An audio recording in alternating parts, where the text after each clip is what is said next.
So, congratulations, Google sir, Thank you. for securing All India rank 895 in the CSE 2023. So, വളരെ സന്തോഷം തോന്നുന്നു, അഭിമാനം തോന്നുന്നു. So Google as the academic coordinator നമ്മളെ സംബന്ധിച്ചിടത്തോളം, നമ്മുടെ ടീമിനെ സംബന്ധിച്ചിടത്തോളം, നമ്മുടെ കുട്ടികളെ സംബന്ധിച്ചിടത്തോളം വലിയൊരു അഭിമാന നിമിഷമാണ്. സോ ഈ ഒരു വിജയത്തെ എങ്ങനെ നോക്കി കാണുന്നു ഗൂഗിൾ സർ? സാർ, ഇത് കുറെ വർഷത്തെ ഒരു പ്രയത്നമാണ്. 5-6 കൊല്ലമായി ഞാൻ ഇതിനകത്തോട്ട് ഇറങ്ങിയിട്ട്. ഇപ്പൊ എന്റെ ലൈഫിന്റെ സ്ട്രഗിള് ഒരു 2018 ആയപ്പോൾ എനിക്ക് ആക്സിഡന്റ് സംഭവിച്ചു. അങ്ങനെ ഒരു കൈ പാരലൈസ്ഡ് ആയി. അപ്പൊ അത് കഴിഞ്ഞിട്ട് ഞാൻ പെട്ടെന്നൊരു തീരുമാനം എടുത്താണ് ഇതിനകത്ത്. അപ്പോൾ ഞാൻ 0 ആയിരുന്നു ഇതിനകത്ത് വന്നപ്പോൾ. എനിക്ക് എന്താണെന്ന് അറിയുമല്ലോ, ഞാൻ ഓപ്ഷനിൽ എന്താണെന്നോ അതോ എത്ര സബ്ജക്റ്റ് ഉണ്ടെന്നോ ഇതൊന്നും അറിയാണ്ട് 5 വർഷം നന്നായി കഷ്ടപ്പെട്ടിട്ടാണ് ഈ ഒരു റാങ്ക് കിട്ടാൻ പറ്റിയത്. അപ്പോൾ I am thankful to everything around me. Okay. So Google സാറിനെ സംബന്ധിച്ചിടത്തോളം നമുക്കറിയാം, ഒരു പ്രിപ്പറേഷൻ ജേർണി എന്ന് പറയുന്നത് ഒരുപാട് അപ്സ് ആൻഡ് ഡൗൺസ് ഉണ്ട്. നമ്മൾ ഒരുപാട് ആൾക്കാരുടെ സപ്പോർട്ട് ഉണ്ട്, അല്ലെങ്കിൽ പ്രിലിംസ്, മെയിൻസ്, ഇന്റർവ്യൂ സ്റ്റേജസ് ഉണ്ട്. അപ്പം ഗാലൻഡേഴ്സ് അക്കാദമിയുടെ ഒരു സപ്പോർട്ട് എങ്ങനെയായിരുന്നു, അല്ലെങ്കിൽ എന്തായിരുന്നു? അപ്പൊ ഞാനിത് പ്രിപ്പറേഷൻ തുടങ്ങിയപ്പോൾ ഞാൻ നേരത്തെ പറഞ്ഞ പോലെ തന്നെ ഞാനത് വളരെ 0 ആയിരുന്നു. അപ്പോൾ ഞാൻ പല ഇൻസ്റ്റിറ്റ്യൂട്ടുകളിൽ ഇങ്ങനെ പോയിട്ടുണ്ട്. അപ്പോൾ ഗാലൻഡേഴ്സിൽ ഞാൻ വന്നപ്പോൾ കുറച്ച് എനിക്ക് മെയിൻസിന്റെ കുറച്ച് പെർസ്പെക്റ്റീവിൽ കുറച്ച് ഇമ്പോർട്ടന്റ് ആയിട്ടുള്ള ഇൻപുട്സ് വന്നിട്ടുണ്ടായിരുന്നു. അപ്പോൾ അത് വെച്ചിട്ട് ഞാൻ പിന്നെയും എൻ്റെ റൈറ്റിംഗ് സ്കിൽസ് കുറച്ചുകൂടെ ഇമ്പ്രൂവ് ആക്കിയിട്ടുണ്ട്. പിന്നെ ഈ ലാസ്റ്റ് നിമിഷമായപ്പോൾ ഞാൻ തന്നെ കുറെ കഷ്ടപ്പെട്ട് പിന്നെ കുറച്ച് ഗൈഡൻസ് എടുത്തിട്ടുണ്ട് സാറിൻ്റെ അടുത്ത്. അപ്പോൾ അങ്ങനെ എനിക്ക് കുറച്ച് നന്നായിട്ട് ഇമ്പ്രൂവ്മെന്റ് ഉണ്ടായി. പിന്നെ especially for the interview stage sir കുറെ അധികം ഹെൽപ്പ് ചെയ്തിട്ടുണ്ട്. നമുക്ക് ഇന്റർവ്യൂ കുറച്ച് റീഷെഡ്യൂൾ ഒക്കെ വന്നപ്പോഴത്തേനും സാർ അതിന് വളരെ ഫോർവേഡ് ആയിട്ട് വന്നിട്ട് നമുക്ക് ഹെൽപ്ഫുൾ ചെയ്ത് തന്നിട്ടുണ്ട്. സോ ഇങ്ങനെയാണ്. പിന്നെ ഈ ഗാലൻഡേഴ്സിനായിട്ടുള്ള ഒരു ബന്ധം ഉള്ളതുകൊണ്ടാണ് എനിക്ക് ഇവിടെ വന്ന അക്കാഡമിക് കോർഡിനേറ്റർ ആയിട്ട് 2 മാസം ഞാൻ വെറുതെ ഇരിക്കണല്ലോ എന്ന് വന്ന് നിന്നപ്പോൾ സാറ് അത് എടുത്ത് ഈ പിള്ളേരെ ഇവിടെ സഹായിക്കണം എന്നുള്ളൊരു ഇനിഷ്യേറ്റീവ് എന്നോട് പറഞ്ഞത്. സോ ഗൂഗിൾ സാറിന്റെ ഇപ്പൊ ഒരുപാട് കുട്ടികൾ ഏറ്റവും കൂടുതൽ ഫേസ് ചെയ്യുന്ന ഒരു കൺസേൺ എന്ന് പറയുന്നത്, അല്ലെങ്കിൽ അവരുടെ ഏറ്റവും വലിയൊരു കൺസേൺ ഈ പ്രിലിംസ് എങ്ങനെ ക്രാക്ക് ചെയ്യാന്നുള്ളതാണ്. അപ്പം ഈവൻ 2023 ഒരു പാറ്റേണിൽ ഒരു ചേഞ്ച് വന്നു. പിന്നെ സിസാറ്റ് ഓരോ വർഷം ചെല്ലുന്തോറും കുറേ കൂടി ടഫർ ആയിക്കൊണ്ടിരിക്കുകയാണ്. സോ ഗൂഗിളിനെ സംബന്ധിച്ചിടത്തോളം ഈ കഴിഞ്ഞ ഒരു പ്രിലിംസിന്റെ ഒരു എക്സ്പീരിയൻസ്, അല്ലെങ്കിൽ അതിനെ ബേസ് ചെയ്ത് ഈ 2024 ഇനിയിപ്പോൾ അറൌണ്ട് ഒരു 50-55 ഡേയ്സ് ആണ്. അപ്പോൾ ഒരു വളരെ ചുരുക്കി പറയുകയാണെങ്കിൽ എന്താണ് കുട്ടികൾ പ്രിലിംസിൽ ഫോക്കസ് ചെയ്യേണ്ടത്? സർ, എല്ലാ സബ്ജക്റ്റിനും ഓരോ ഇമ്പോർട്ടന്റ് ഏരിയാസ് ഉണ്ട്. അതിപ്പോ നമ്മൾ എവിടെ നോക്കിയാലും കാണാം. നമ്മൾ പ്രീവിയസ് ഇയർ ക്വസ്റ്റ്യൻസ് അനലൈസ് ചെയ്ത് കഴിഞ്ഞാൽ നമുക്ക് അറിയാൻ പറ്റും ഒരു പർട്ടിക്കുലർ ഏരിയാസ് ആയിരിക്കും കൂടുതൽ ക്വസ്റ്റ്യൻ വരുന്നത്. സോ ആ ഏരിയാസ് കൂടുതൽ ഫോക്കസ് ചെയ്യുക. Second thing is to do more test. എത്ര ടെസ്റ്റ് ചെയ്യാൻ പറ്റുമോ അത്രയും ടെസ്റ്റ് ചെയ്തിട്ട് അത് അനലൈസ് ചെയ്തിട്ട് അതിനെ റിവൈസ് ചെയ്യുക. ദെൻ സിസാറ്റ് എന്ന് പറയാൻ നേരത്തെ എനിക്ക് ഏറ്റവും ഒരു പാടുള്ളൊരു പേപ്പർ ആയിരുന്നു. ഞാനിപ്പോൾ പ്രിലിംസിൽ 2 പ്രാവശ്യം എനിക്ക് ഫെയിൽ ആയപ്പോഴും എൻ്റെ ഒരു സിസാറ്റ് ആയിരുന്നു അതിന് മെയിൻ പ്രശ്നം. അപ്പൊ ഞാൻ എന്താ ചെയ്തതെന്ന് വെച്ച് കഴിഞ്ഞാൽ സിസാറ്റിൽ കൂടുതലായിട്ട് ടെസ്റ്റ് എടുക്കാനായിട്ട് തുടങ്ങി. സോ 3 to 4 ടെസ്റ്റ് വരെ ഞാൻ എടുത്തിട്ടുണ്ട് വീക്ക്ലി. അപ്പോൾ അതിലെന്താ ഗുണം എന്ന് പറഞ്ഞു കഴിഞ്ഞാൽ I got the time management strategy for those 3 sections of CSAT paper. അപ്പോൾ അതുകൊണ്ട് തന്നെ എനിക്ക് ഏകദേശം ഒരു 45 to 50 ക്വസ്റ്റ്യൻസ് ഈ ബാക്കിയുള്ള അറ്റംപ്റ്റ്സ്, ഈ 2 അറ്റംപ്റ്റ്സ് ഞാൻ ക്ലിയർ ചെയ്ത 2 പ്രിലിംസിനും എനിക്ക് ചെയ്യാനായിട്ട് പറ്റും. സോ ഇതാണ് പ്രിലിംസിന് നിങ്ങൾ ചെയ്യേണ്ട കാര്യം ഈ കുറച്ച് 2 മാസത്തിനുള്ളിൽ. ഓക്കെ ഗൂഗിൾ സാർ, അതുപോലെ തന്നെ ഇപ്പൊ നമ്മൾ ഒരുപാട് സ്ഥലത്ത് സംസാരിക്കുമ്പോഴൊക്കെ ഒത്തിരി പേരുടെ ഒരു കൺസേൺ ആണ് ഈ സിവിൽ സർവീസസ് എന്ന് പറയുന്നത് ഒരു കിട്ടാക്കനിയല്ലേ, അല്ലെങ്കിൽ നമ്മൾ ഇങ്ങനെ കുറെ വർഷം ഇതില് ഹാർഡ് വർക്ക് ചെയ്യുന്നതിൽ കാര്യമുണ്ടോ? അപ്പം ഒത്തിരി പേര് ലൈക്ക് സിവിൽ സർവീസിലേക്ക് വരാൻ പേടിക്കുന്നതിന്റെ ഒരു പ്രധാനപ്പെട്ട ഫാക്ടർ ഇത് കിട്ടുമോ ഇല്ലയോ എന്നുള്ളൊരു പേടിയുണ്ട്. അല്ലെങ്കിൽ ഭയങ്കര ഇന്റലിജന്റ് ആയിട്ടുള്ള, അല്ലെങ്കിൽ ഹൈലി അത്രയും എക്സ്പോഷർ കിട്ടിയ ആൾക്കാർക്ക് മാത്രമേ ഇത് ക്ലിയർ ചെയ്യാൻ പറ്റുള്ളൂ എന്നൊക്കെ ചിന്തിക്കുന്ന ഒരു സമൂഹം നമുക്ക് ചുറ്റുമുണ്ട്. എന്താണ് ഗൂഗിൾ സാറിന് അതിനെ കുറിച്ചുള്ള ഗൂഗിൾ സാറിന്റെ ഒരു ടേക്ക് എന്താണ്? ഞാനിപ്പോ എന്നെ താത്തി പറയണമെന്ന് എനിക്കറിയില്ല. ബിക്കോസ് ഞാൻ ഈ 0 എന്ന് പറഞ്ഞ സംഭവം എന്ന് പറഞ്ഞാൽ ഞാൻ എന്താ ഒരു എക്സാമ്പിൾ പറയാം. ഈ നെപ്പോട്ടിസം എന്ന് പറഞ്ഞ വേർഡിന്റെ മീനിങ് പോലും എനിക്ക് അറിയില്ലായിരുന്നു ഞാൻ 2018 ഇത് ജോയിൻ ചെയ്തപ്പോഴത്തേക്കും. അപ്പോ ഞാൻ ബ്രില്യന്റ് ആണോ എന്ന് വെച്ചാൽ ഞാൻ ബ്രില്യന്റ് അല്ല. ഞാൻ അത്ര നല്ല ബാക്ക്ഗ്രൗണ്ടിൽ നിന്ന് വന്നിട്ടാണ്.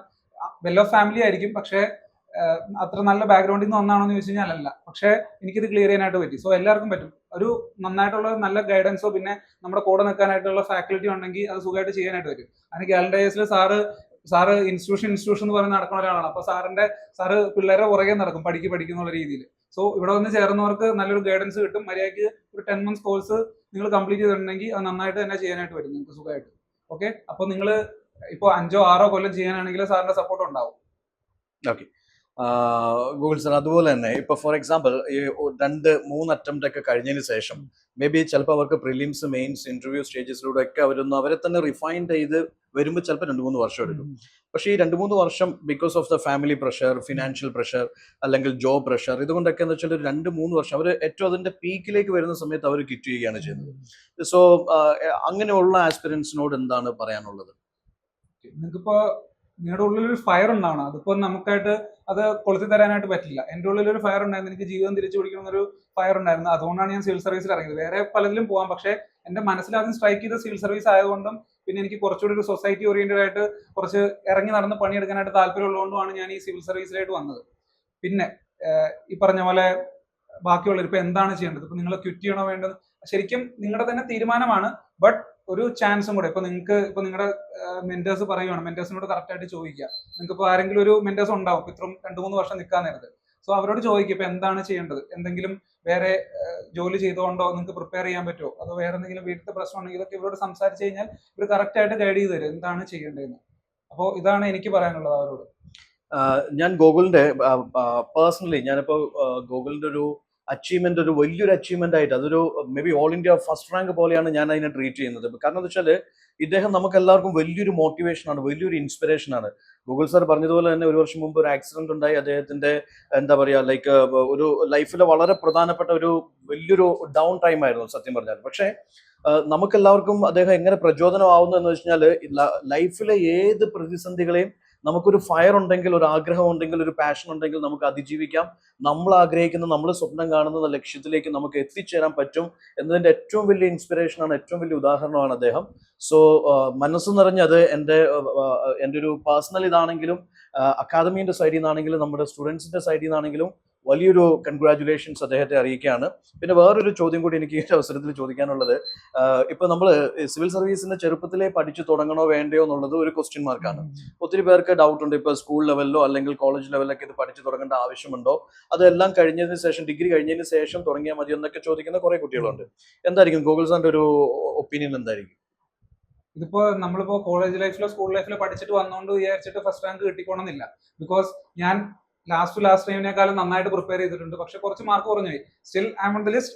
പിന്നെ അതല്ല കാര്യം, ഇതൊക്കെ ഒരു ഭാഗ്യത്തിന്റെ കളിയാണ്. പിന്നെ നിങ്ങളിപ്പോ പ്രിപ്പയർ ചെയ്യണമെന്ന് ചോദിച്ചു കഴിഞ്ഞാൽ നിങ്ങൾക്ക് ഇപ്പോൾ ഒരു 2-3 മണിക്കൂർ ഇനി പ്രിപ്പയർ ചെയ്താൽ മതി. കോളേജ് ഒക്കെ കഴിഞ്ഞ് 2-3 മണിക്കൂർ പ്രിപ്പയർ ചെയ്താൽ മതിയെങ്കിൽ you should do it from the school level or the college level. ഞാനത് 8-12 മണിക്കൂർ എന്നിട്ടാണ് ഞാൻ ഇപ്പൊ ഈ പറഞ്ഞ 0-ൽ നിന്ന് ഇത്രയെങ്കിലും എത്തിയത്, എയർ 895 എത്തിയത്. സോ നിങ്ങൾക്ക് 2-3 മണിക്കൂർ പഠിച്ചാൽ മതി. അതോ നേരത്തെ ക്ലിയർ ചെയ്യണമെന്നുണ്ടെങ്കിൽ അത് 5 വർഷം 6 വർഷമോ വേസ്റ്റ് ചെയ്യണമെന്നുണ്ടെങ്കിൽ നിങ്ങൾ നേരത്തെ പ്രിപ്പയർ ചെയ്യാനായിരിക്കും നല്ലത്.